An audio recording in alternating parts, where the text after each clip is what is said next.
Hey guys, this is National Master Kevin Yang back at it with another video. So of course this is another one of those with a chess member, so playing games, and this game was against our fellow member Mr. Potty, or Aron. So let us look at the game. So I was white, Mr. Potty was black, so let us look at the game. C4, E5, knight c3. So this is what is called the English defense that I played. Remember, the goal is to control this square. Knight c6, g3. Simply putting another piece to control the square. b6, bishop g2, bishop b7. And after e3, knight f6, knight ge2. Very standard. I'm controlling this square and I want to push. So it's all part of it. After bishop e7, castles. So far, pretty good. I would just like to say b6 is what I would consider a little bit odd in terms of intention. Now, here's why. Usually, black wants to fight for this square, but if the bishop is blocked by this guy, it feels a little bit like the knight is supposed to be here instead of here. So to me, what I would do is I would play d6, bishop e6, f5, knight f6, and then d5. So for example, d6, bishop g2, bishop e6, right after knight f3, something like f5, well maybe not f5, but knight f3, and after, well, of course, no, let's say d3. After d3, let's say f5, knight f3, knight f6, and now we can eventually push this pawn to d5. So I feel like this setup would make more sense because the bishop is here, it's not blocked by this guy.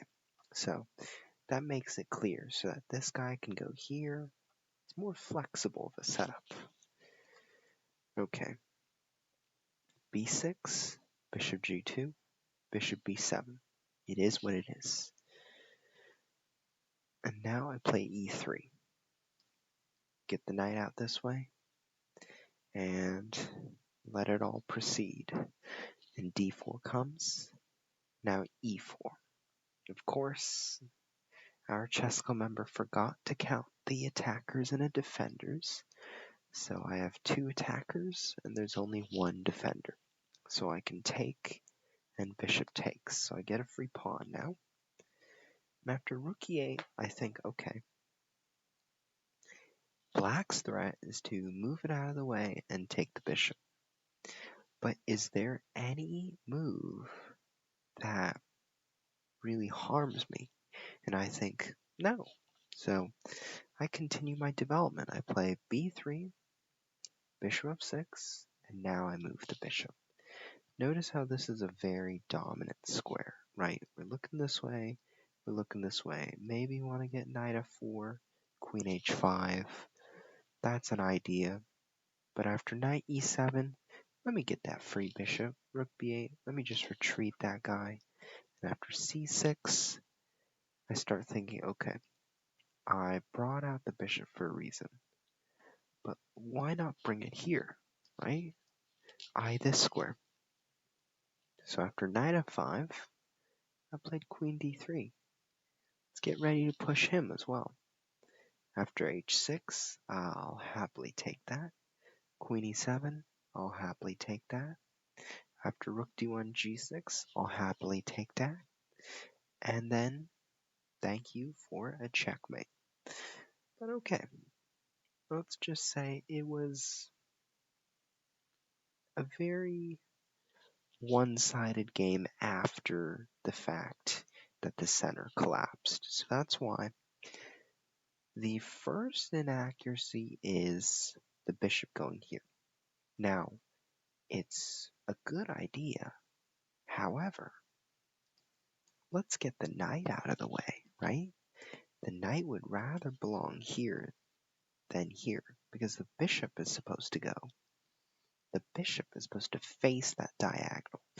So of course you can move it out, but it takes an extra move to do so. So I guess that's a small improvement. But bishop g2, all that, this part is all good. And now of course e4 wasn't the move, but I guess just take. And after knight takes, well, I mean, I guess something as simple as just move it out. Taking back is alright. You could just move the rook out and it'd be completely fine as well. But yeah, I mean, I guess some things were just better than this pawn e4. And once I had the center controlled, brought my bishop out, hanging pieces, they started attacking these squares. And so that really quickened or hastened the downfall of my opponent. So that is the video. Hope you enjoyed it. Thank you so much.